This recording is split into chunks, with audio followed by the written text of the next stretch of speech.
Across Australia, New Zealand and the South Pacific, this is the week's Adventist news in focus. Hi, I'm Sibel Kute and this is Adventist News. Australia's plain packaged tobacco laws are having the desired effect, with the vast majority of smokers admitting they don't like the look of their ugly cigarette packs.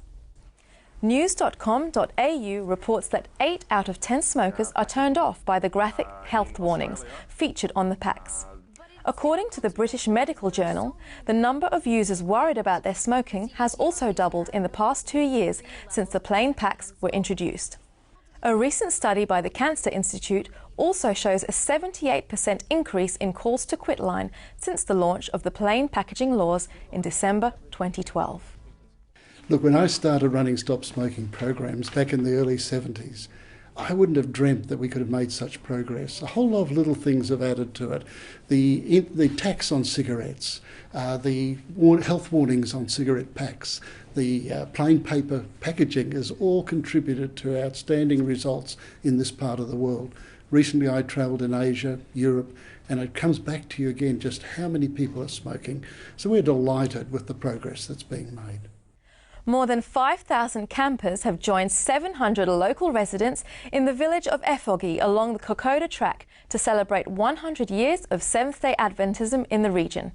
For 12 days, the celebrants enjoyed programs on the theme of Tracking to Gloryland.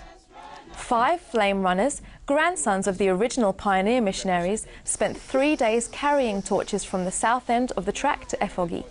Local politicians and church dignitaries also attended the celebrations. By the Second World War, the Christian message had transformed the people living along the track. Most of the villages along the southern end of the track are majority Adventist. Adventist youth in the US have taken door-knocking to a whole new level, visiting more than 100,000 homes across the city of Phoenix in an effort to share Jesus. The initiative was part of a 5-day conference of GYC, or Generation Youth Christ. In addition to making house-to-house contacts, the group of mainly teenagers and college-age Adventists also visited a number of hospitals and nursing homes. The theme for the 12th annual GYC event was At the Cross. During the conference, GYC President Natasha Neblett reminded attendees that being a Christian means living a life that rattles the world. 2014 was a special year for the Seventh-day Adventist Church in Vanuatu, with more than 3,300 committing their lives to Christ through baptism. Last year's total was more than 5 times the number of annual baptisms seen in previous years. In December, 543 people were baptized following a citywide evangelistic series in Port Vila. The campaign attracted crowds of more than 6,000 people on a nightly basis, with thousands more across the island nation watching the program live on the internet. Among those baptized on the final weekend of the series were politicians, prisoners, and a 106-year-old woman.